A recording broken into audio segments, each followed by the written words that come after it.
Graça e paz, irmãos.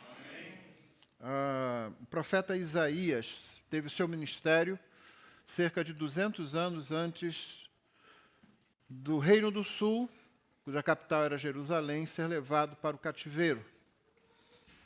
O seu ministério também foi cerca de 700 anos antes do nascimento de Jesus. E esse livro tem sido chamado por muitos de uma pequena Bíblia. Ele tem em capítulos o mesmo número de livros que a Bíblia tem, 66, sendo que os 39 primeiros têm muito do juízo de Deus para o seu povo. A partir do 40, os 27 capítulos que restam aí, eles parecem que tomam um tom que é muito expresso, representado, no capítulo que vamos ler hoje, que é o capítulo 61. O tema da nossa mensagem hoje, nós vamos falar sobre as delícias da salvação em Cristo Jesus. Por isso eu quero que você atente para isso. Esse texto, capítulo 61 do livro de Isaías, está naquela parte em que as promessas de Deus são renovadas para com o seu povo, para dizer que, apesar da disciplina que Deus trouxe sobre o seu povo, levando o cativo para a Babilônia, e tenha isso em mente, quem leva o povo cativo não é Nabucodonosor, é Deus que usa Nabucodonosor como instrumento, e é Deus cumprindo os dispositivos da própria lei. Você sabe que estar na terra, para o povo da aliança, sempre foi estar dentro da aliança, em comunhão com Deus. Estar fora da terra significa estar dentro dos termos da aliança, porém, debaixo da disciplina que a própria aliança já apresentava, em caso de, o quê? Desobediência, em caso de afastamento de Deus. E o que nós temos aqui, então, são as renovações das promessas de Deus a respeito do seu povo, da aliança, e Deus não estará quebrando a sua aliança. Mas tenha em mente, isso aqui foi escrito cerca de 200 anos antes do povo ir para o cativeiro. Portanto, Deus já estava dando ao povo o direcionamento de que Deus não tinha desistido nem do povo, nem da promessa de trazer o Messias, citado inclusive nesse capítulo. Mas que Deus estava administrando a disciplina justamente para que, através daquele povo, pudesse vir o Salvador, que é o Senhor Jesus. Então, tendo isso em mente, agora basta você prestar atenção de que o texto vai começar falando sobre o Messias, sobre o servo, que também é Messias. Depois vai falar sobre o povo do Messias e os efeitos que esse Salvador, Redentor, tem sobre o seu próprio povo. Depois há aspectos de restauração mencionados no texto que caminham para a vindicação, ou seja, para o reconhecimento diante de todas as nações de que Deus é o Deus do povo da aliança e de que Deus cumpre as promessas que ele fez àquele povo. Tenha em mente o seguinte: quando a nação de Israel, no Antigo Testamento, sai da sua terra e é levada para o cativeiro, o pensamento dos que estão em volta parte na seguinte direção: o Deus deles não foi capaz de mantê-los ali. O Deus deles não foi capaz de protegê-los. Outra nação veio, destruiu a resistência deles, destruiu as suas cidades e os levou cativo.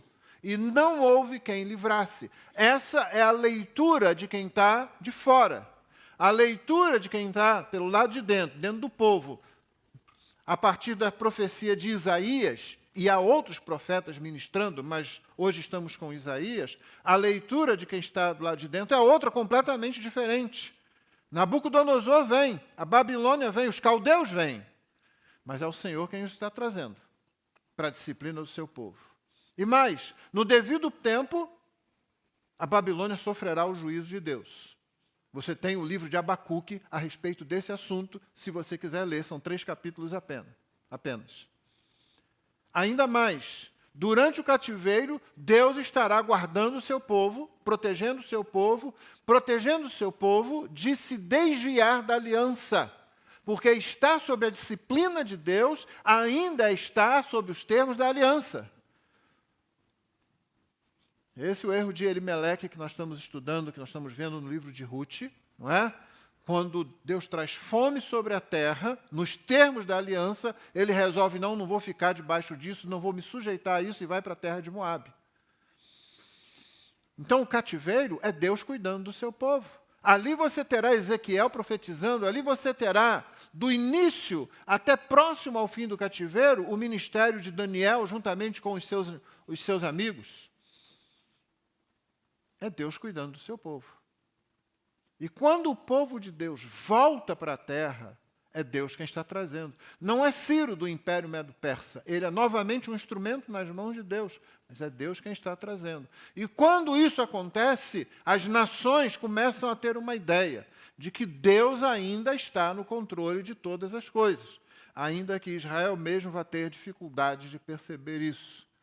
Então é esse um quadro geral que eu quero que você tenha em mente na medida em que lemos e expomos Isaías 61. E diz assim, então, a palavra do Senhor. O Espírito do Senhor Deus está sobre mim, porque o Senhor me ungiu para pregar boas novas aos pobres, enviou-me a curar os quebrantados de coração, a proclamar libertação aos cativos e a pôr em liberdade os algemados, a apregoar o ano aceitável do Senhor, o dia da vingança do nosso Deus, a consolar todos os que choram e a pôr sobre os que choram em Sião uma coroa em vez de cinzas, óleo de alegria em vez de pranto, manto de louvor em vez de espírito angustiado. Eles serão chamados carvalhos de justiça, plantados pelo Senhor para a sua glória. Reconstruirão as antigas ruínas, restaurarão os lugares anteriormente destruídos e renovarão as cidades arruinadas, destruídas de geração em geração. Estranhos se apresentarão e apacentarão os rebanhos de vocês. Estrangeiros serão os seus lavradores e vinhateiros. Mas vocês serão chamados sacerdotes do Senhor e serão conhecidos como ministros do nosso Deus. Comerão as riquezas das nações e se orgulharão do que era a glória delas. Em lugar da vergonha, vocês terão dupla honra. Em lugar da afronta, exultarão na herança recebida. Por isso, em sua terra possuirão o dobro e terão perpétua alegria. Porque eu, o Senhor, amo a justiça e odeio a iniquidade do roubo. Em fidelidade lhes darei a sua recompensa e com eles farei aliança eterna. A posteridade deles será conhecida entre as nações, os seus descendentes no meio dos povos. Todos os que virem reconhecerão que eles são família bendita do Senhor. Tenho grande alegria no Senhor. A minha alma se alegra no meu Deus, porque me cobriu de vestes de salvação e me envolveu com um manto de justiça. Como noivo que se adorna de turbante, como a noiva que se enfeita com as suas joias. Porque como a terra produz os seus renovos e como o jardim faz brotar o que nele se semeia, assim o Senhor Deus fará brotar a justiça e o louvor diante de todas as nações. Essa é a palavra de Deus. Amém.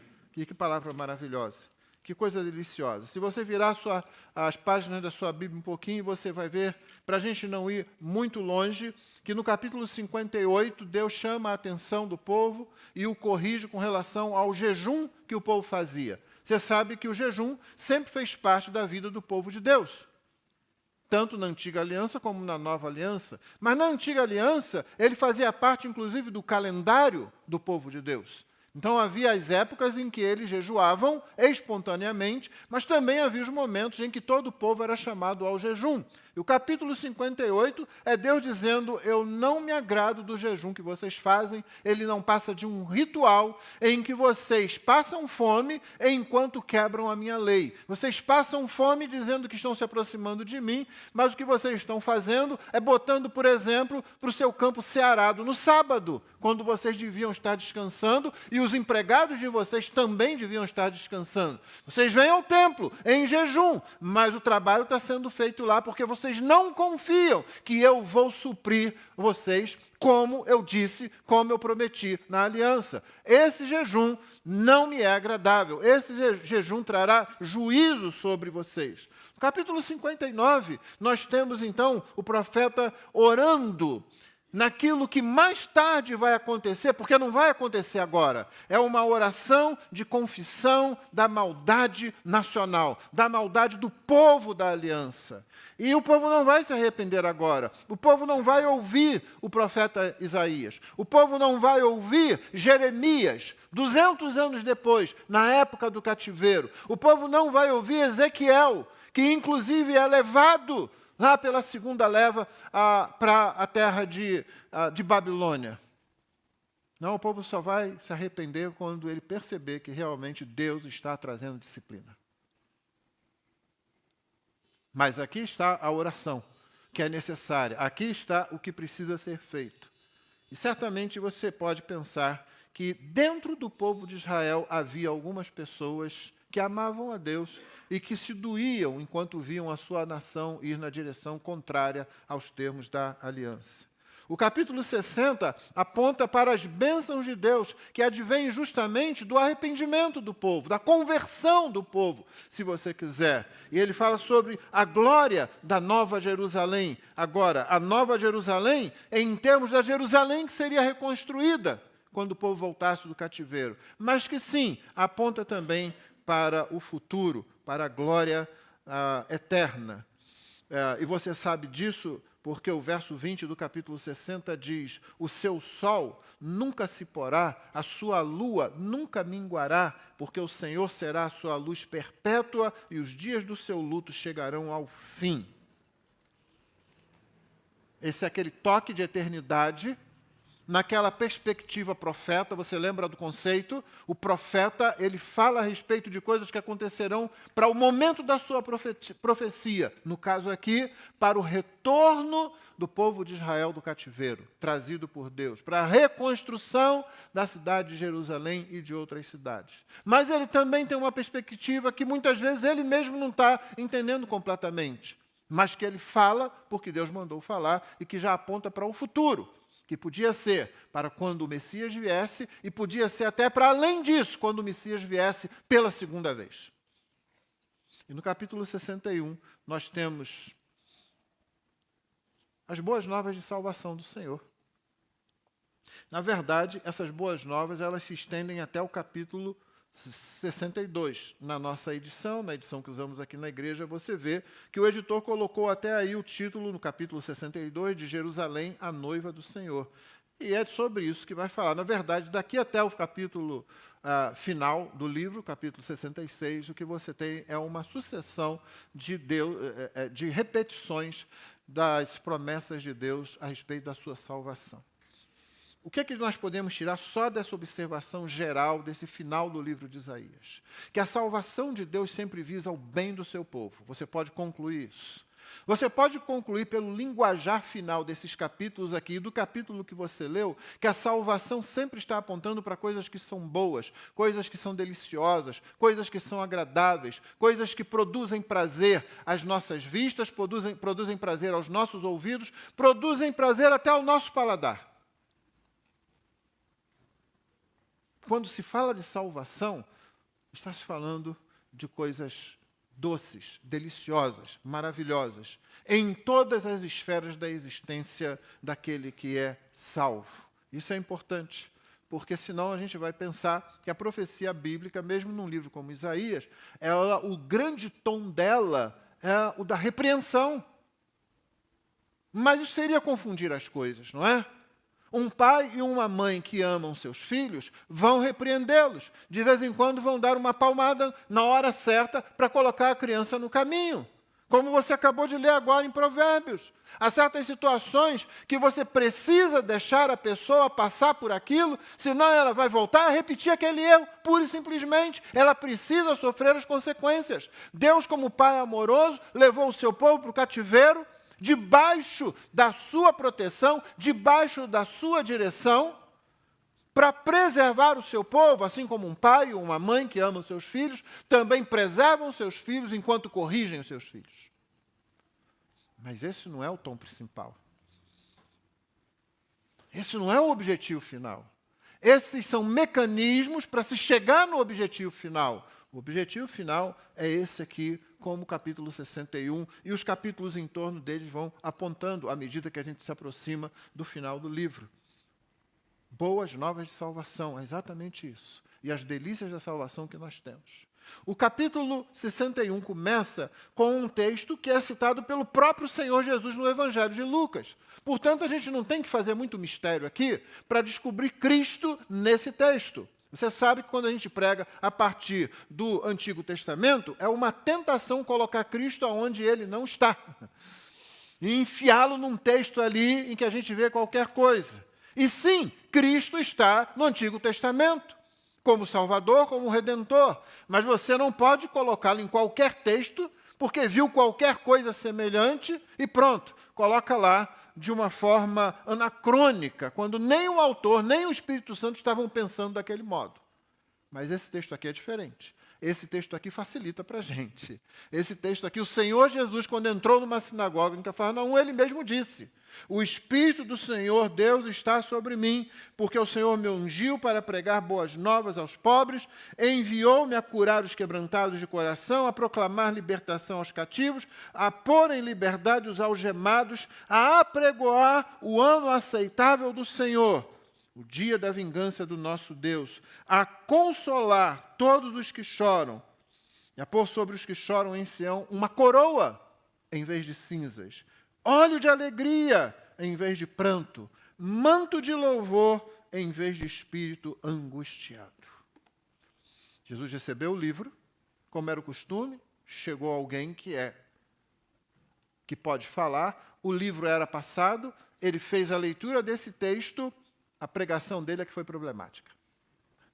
Quando ele pregou, leu o texto, o que ele diz?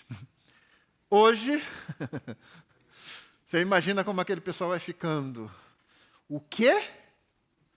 Ou como eu gosto de dizer, sério que ele está falando isso? Hoje se cumpriu esse texto.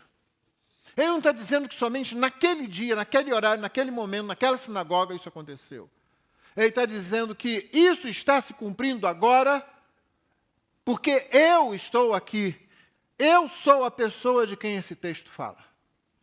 Então, como Jesus fez isso, eu não preciso perder tempo aqui, como talvez eu tivesse que gastar algum tempo para demonstrar Cristo em textos onde Cristo está, mas talvez não esteja tão claro como esse. Poupando tempo, podemos ir adiante. E as palavras que o Senhor Jesus pronunciou ali deixaram aqueles judeus certamente com muita raiva.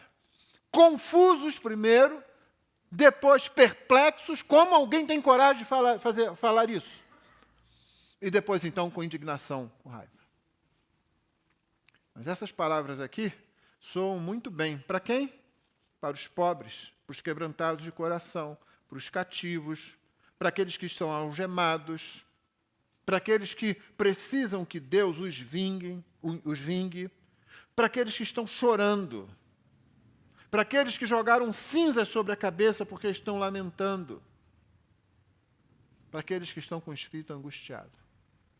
Isso é apenas outra forma de dizer: eu vim buscar o que se havia perdido. Ou, o médico vem para os que estão doentes.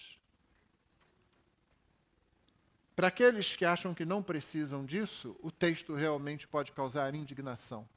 Ou então, o que é mais comum no nosso tempo, achar que aqui está se fazendo um monte de promessa de que tudo vai dar certo para você, em todo momento da sua vida você nunca vai ficar doente, você nunca vai enfrentar a dor de um luto repentino, você não vai ter problemas financeiros.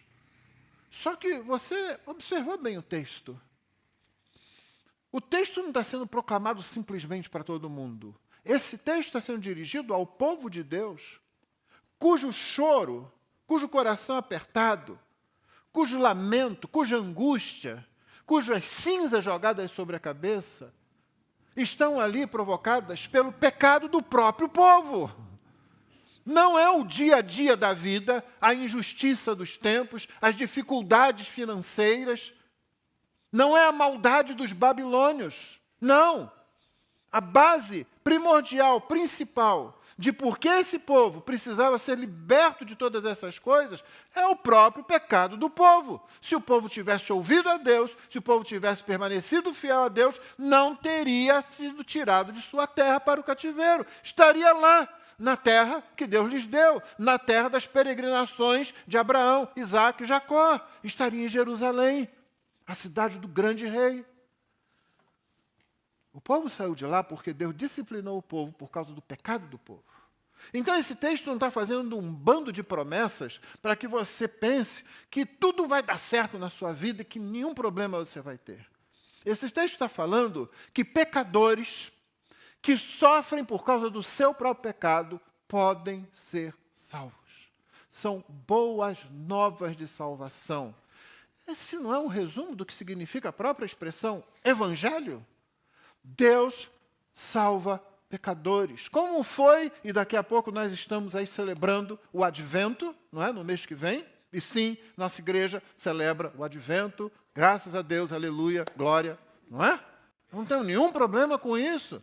Não, nós não celebramos a festança aí das compras e do consumismo. Não. Mas nós gostamos de comprar presentes e nós gostamos de comer. E tudo que nós celebramos, gostamos de celebrar em torno de uma mesa, não é? Aliás, aqui, a menção existe a isso também, mais adiante no texto.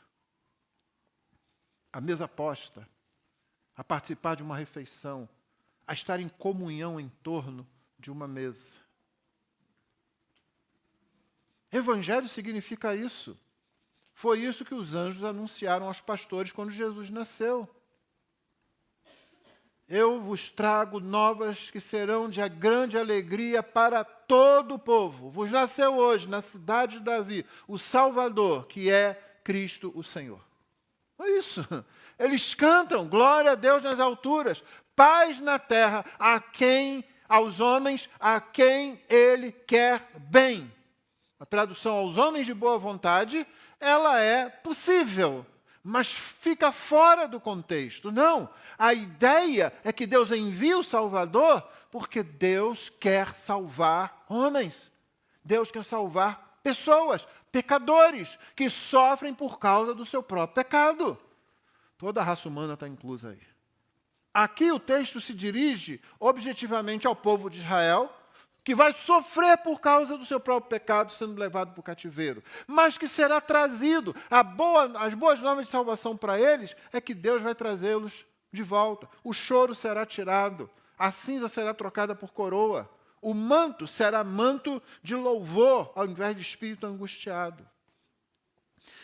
Na prática, irmãos, isso aqui é o que acontece com qualquer pessoa que se rende a Jesus. É isso que acontece com qualquer pessoa que abandona os seus pecados e se rende àquele que pegou esse texto, leu esse texto na sinagoga e disse: hoje se cumpriu essa palavra entre vocês. Onde? Em mim. Essa foi a breve exposição que Jesus fez naquele momento, antes de receber a fúria daquelas pessoas. Mas para todos aqueles, não importando se são ricos ou pobres, poderosos ou não, que se curvaram diante do Senhor, dizendo: Senhor, eu preciso de salvação. Para todos esses, aquilo foi boas novas. Isso aqui são boas novas. Primeira coisa que a gente precisa ter em mente é que boas novas são boas novas. A gente começa a usar como termo técnico e acaba perdendo o conteúdo, acaba esvaziando o conteúdo.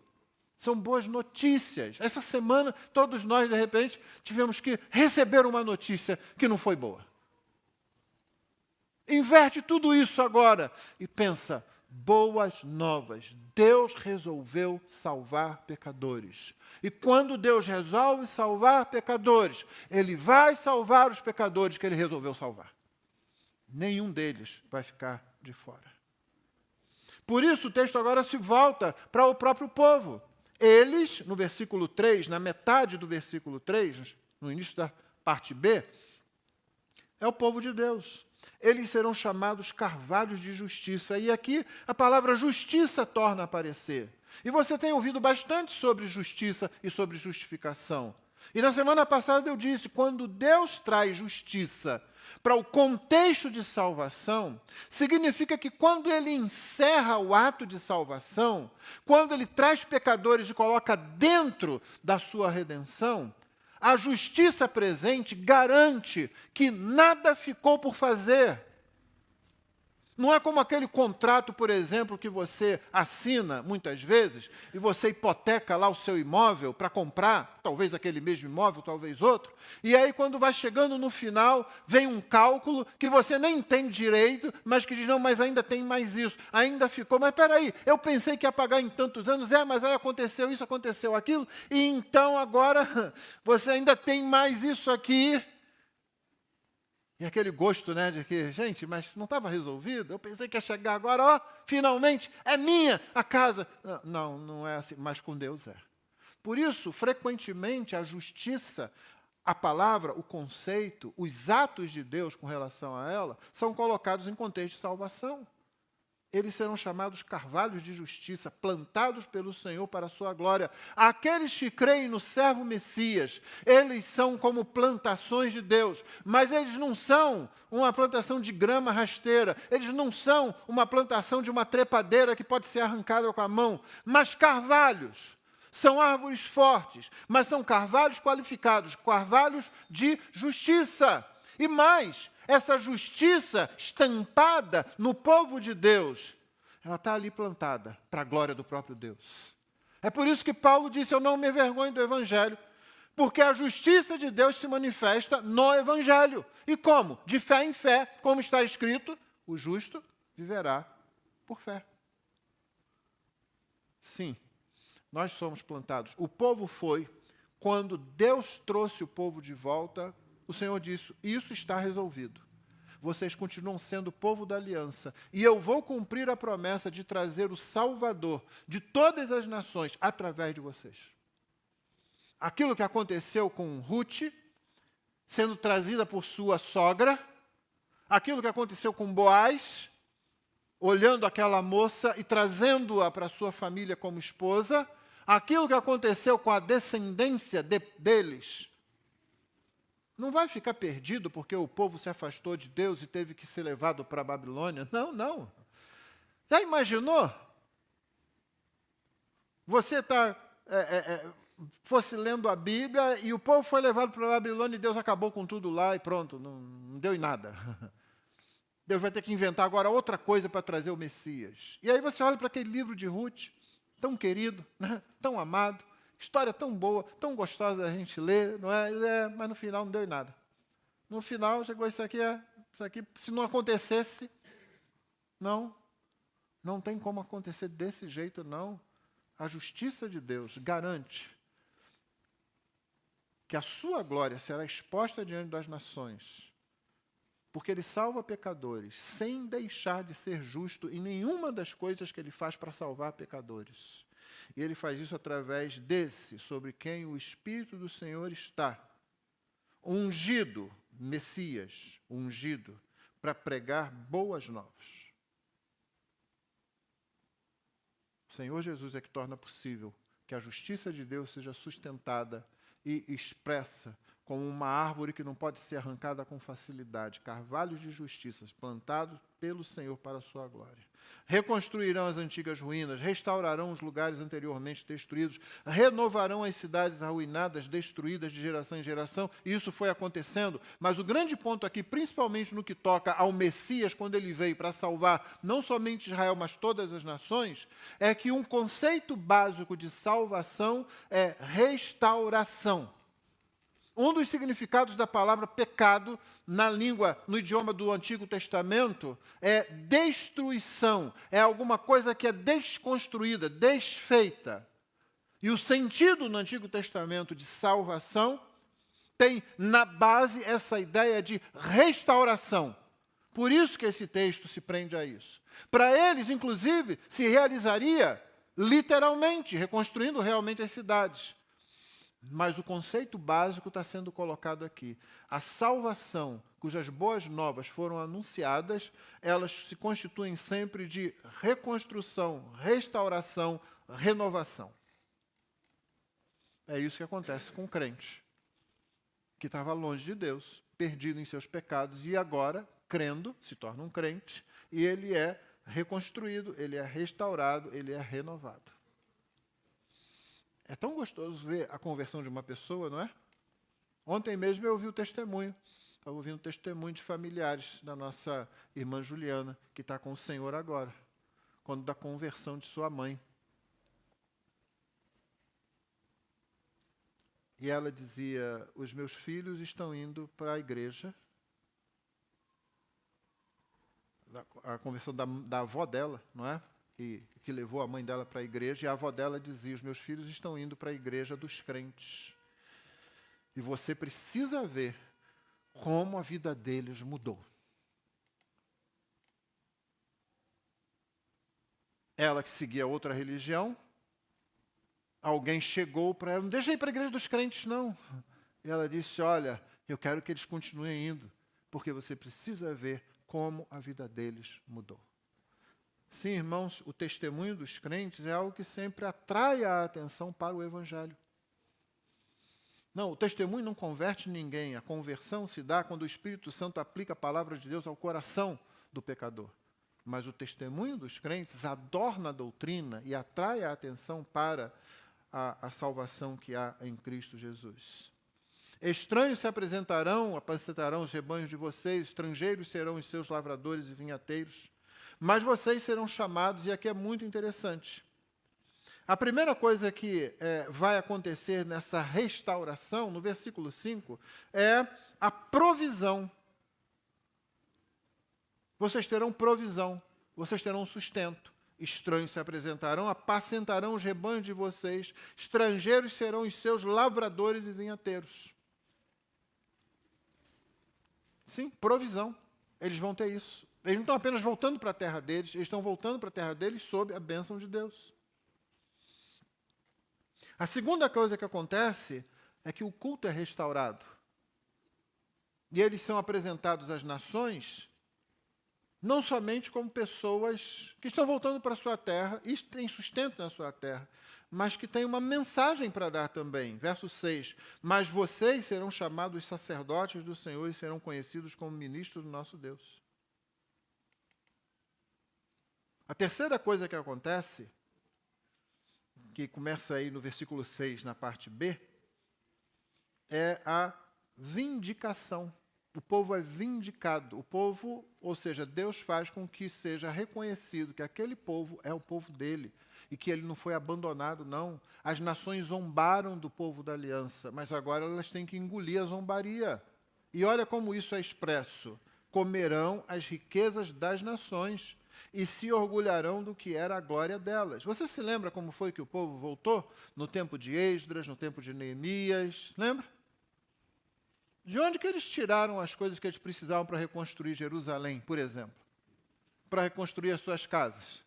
Se endividaram, fizeram prestação a longo prazo, hipotecaram a terra de Canaã? Não, eles receberam tudo. O maior exemplo disso está no livro de Neemias. Quando ele vem, o próprio rei pergunta para ele, o que é que você precisa? E quando o rei pergunta, ele diz o que é que ele precisa. Precisa disso. Está aqui a lista, entrega essa lista para o responsável. E é exatamente isso que acontece literalmente se cumprindo na vida do povo. O Senhor tem feito isso com a sua igreja também.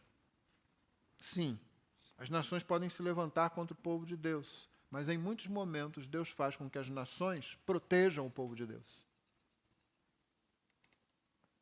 Supram as necessidades do povo de Deus. Não, nós não dependemos das nações, nós dependemos de Deus. Muitos momentos Deus faz exatamente esse tipo de coisa. Comerão as riquezas das nações, se orgulharão do que era a glória delas. E, portanto, em lugar da vergonha, é vindicação, né? A vindicação é aquele momento em que você restaura a reputação, restaura a condição diante das pessoas. Em lugar da vergonha, vocês terão lucro. Em lugar da vergonha, vocês terão dupla honra. Em lugar da afronta, sim, porque eles sofreram tudo isso, exultarão na herança recebida. Olha só, quando a gente foi, levaram as nossas coisas, levaram as coisas do templo, levaram as nossas riquezas. Agora está tudo voltando com a gente. Como é que você acha que Zorobabel consegue conduzir a reconstrução do templo a partir da época de Ageu? Com o quê? Com o que as nações trouxeram. Em lugar da afronta exultarão na herança recebida, por isso, em sua terra possuirão dobro e terão perpétua alegria. E por que isso? Porque eu, o Senhor, e Deus entra naquela vindicação ainda mais intensa, porque eu, o Senhor, amo o quê? A justiça. Olha de novo, eu amo a justiça. Não está ficando, o povo não está novamente errando agora nesse processo de retorno. Quem está trazendo é Deus e a justiça está ali, bem emblemática. Eu amo a justiça, eu odeio a iniquidade do roubo.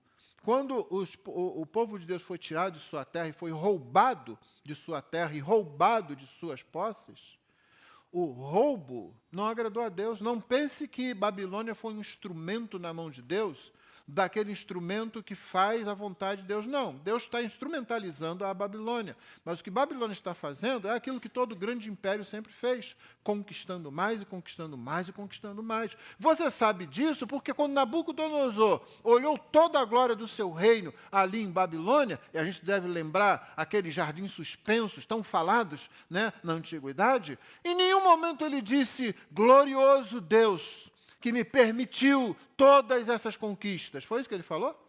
Não, o que ele falou? Eis a grande Babilônia que eu... E no momento que ele fez isso, Deus disse, não, não foi você, e eu vou mostrar que não foi você. Eu amo a justiça, eu odeio a iniquidade do roubo. E porque eu amo a justiça e odeio o roubo, que os babilônios fizeram, porque eram gananciosos, porque eram poderosos, porque tinham condições de fazer. Novamente, leia o livro de Abacuque. Você vai ver Abacuque achando muito estranho da parte de Deus trazer um povo tão perverso para disciplinar o povo da aliança. As explicações estão lá, ou em qualquer mensagem aí no nosso canal, se você ainda não ouviu nenhuma diretamente. Eu amo a justiça, eu odeio a iniquidade do roubo. Por causa disso, em fidelidade lhes darei a sua recompensa, e com eles farei aliança eterna. Em fidelidade eu lhes, ao povo de Deus, ao povo de Israel, ao povo da aliança, a sua recompensa, e com eles farei aliança eterna. A posteridade deles será conhecida entre as nações, os seus descendentes no meio dos povos. Todos os que os virem reconhecerão. Uma das frases mais bonitas desse capítulo, não é? Reconhecerão o quê? Que são família bendita do Senhor. Não apenas família do Senhor, que já seria muita coisa, mas família abençoada do Senhor. Meus irmãos, haverá um dia que essa vindicação acontecerá com a igreja também. A salvação do Senhor é deliciosa em todos os seus aspectos. Como nós temos experimentado, já foi sobejamente falado aqui ao longo desse dia, o Senhor nos sustenta nos momentos mais duros, mais angustiantes, Ele está conosco. Então você pode olhar para toda a situação e ainda saber, o Senhor nos conduziu através dessa tempestade, e o Senhor continua a nos levar através dela. Ele vai nos levar através de qualquer outra tempestade que surgir. Mas quando nós olhamos para a salvação, o que nós vemos é justamente a promessa de restauração. É a promessa do manto de louvor no lugar do espírito angustiado. É a promessa da coroa em lugar das cinzas. É a promessa de restauração, reconstrução e renovação. É nesses termos que você deveria sempre pensar em salvação. Nós não vimos para a igreja para cumprir obrigações. Você não vem aqui para cumprir uma série de obrigações, para manter a sua salvação, muito menos para conseguir a sua salvação. E nós temos aprendido isso nas mensagens em Romanos, ou melhor, temos relembrado isso nas mensagens em Romanos 5-8. Você vem para a igreja, como eu disse hoje pela manhã, porque você está sendo preparado para a eternidade. E você precisa ter em mente que são essas coisas boas, deliciosas, essas coisas que dão prazer, que nos fazem bem. Esse é o objetivo final, é para isso que nós estamos indo, para esse ponto, para esse destino, e não para qualquer outra coisa. Então não é nada estranho que os últimos 2 versículos sejam uma celebração. Tenho grande alegria no Senhor. A minha alma se alegra no meu Deus, porque me cobriu de vestes de salvação. Um outro conceito muito vivo no Antigo Testamento e no Novo Testamento também, a respeito de salvação, é nudez versus vestimenta. Sim. Por isso ele diz, me cobriu de vestes de salvação e me envolveu com um manto de justiça.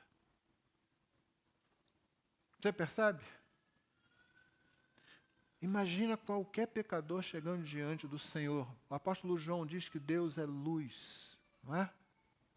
E é aquela luz que escaneia tudo, nada fica sem ser visto. E como qualquer pecador pode chegar diante desse Deus santo, justo e que é luz?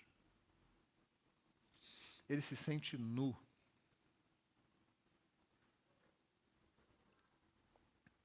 Mas logo no início do livro de Apocalipse, uma igreja, a igreja de Laodiceia, que acha que é muito rica, que acha que se veste bem, que acha que vê tudo, o Senhor Jesus diz para aquela igreja, você pensa que você é rico, que você está bem vestido, que você enxerga, mas na verdade você é um miserável, pobre, cego e nu. Aconselho que compres de mim, que adquiras comigo tudo o que você precisa, inclusive vestimentas. E um pouco mais adiante, no capítulo 6, quando as almas são vistas debaixo do altar, as almas daqueles que morreram por causa da sua fé, eles estão clamando, Senhor, até quando não vingarás o nosso sangue dos que estão sobre a terra? É dito a eles, olha, vocês aguardem um pouco, espera completar o número dos irmãos de vocês, que virão para cá do jeito que vocês vieram. E aí é dito, foi-lhes dados vestes brancas. O símbolo é justamente isso. O próprio profeta Isaías vai dizer que a nossa justiça, a justiça própria, é como trapo de imundícia. E se você está nessa igreja há algum tempo, você sabe o que isso significa. Mas a salvação é justamente ser coberto com as vestes da salvação, envolvido com o manto da justiça. E aí ele muda ligeiramente a figura para a figura de um casamento, de uma cerimônia de casamento. Como noivo que se adorna de turbante, como noiva que se enfeita com suas joias. A figura de festa. E a gente tem festas muito michurucas, mas os judeus não tinham festas assim, não. E as festas demoravam vários dias, inclusive. Então o povo sabia do que estava sendo dito aqui, do que a salvação envolvia. E a justificativa final para tudo isso é porque Deus é quem produz todas essas coisas. Porque como a terra produz seus renovos e como o jardim faz brotar o que nele se semeia, assim o Senhor Deus fará brotar a justiça e o louvor diante de todas as nações. Não é interessante que ele termine com justiça e louvor? Justiça que tanto pode nos amedrontar, que tanto pode nos fazer tremer. Na verdade, irmãos, é a base sobre a qual nós ficamos. Por isso que nós somos justificados. Por isso que a doutrina da justificação pela fé somente é tão cara àqueles que creem em Jesus. Porque justificados completamente, ou seja, tornados justos em Cristo Jesus, você tem a plena certeza de que não ficou nada para ser resolvido. Não há absolutamente nada que você, se você é crente no Senhor Jesus, que você precise pagar a Deus, que você precise cumprir para a lei ou esteja devendo a lei. Cristo fez tudo. É por isso que o texto começa dizendo, e Jesus repete isso naquela sinagoga, o Espírito do Senhor está sobre mim. Ele me ungiu e me enviou para proclamar boas novas aos cativos. Tenhamos isso em mente, não somente quando a gente vem cultuar o Senhor, mas quando você fala de Jesus, quando você fala do Evangelho para qualquer outra pessoa. Não se espante, não se engane, não se iluda. As pessoas que não têm Cristo, elas estão cativas, elas estão aprisionadas, elas estão em tristeza. O resto é só marketing. Elas precisam das boas novas de salvação, porque somente no servo Messias é que se adquire a verdadeira salvação do Senhor. Que o Senhor nos abençoe. Vamos ficar de pé para a oração?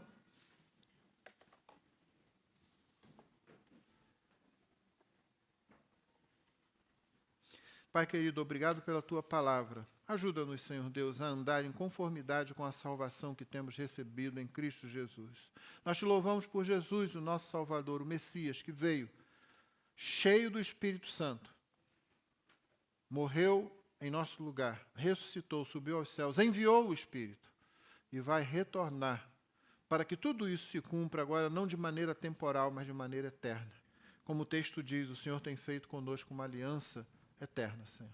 Que o Teu nome seja louvado, seja glorificado. Se houver alguém que nesta noite aqui, ou através da transmissão, ainda não se rendeu a Jesus, ó Deus, quebranta esse coração, para que corra para Cristo o mais rápido possível e receba a salvação que o Senhor tão amorosamente oferece. É a nossa oração em nome de Jesus. Amém.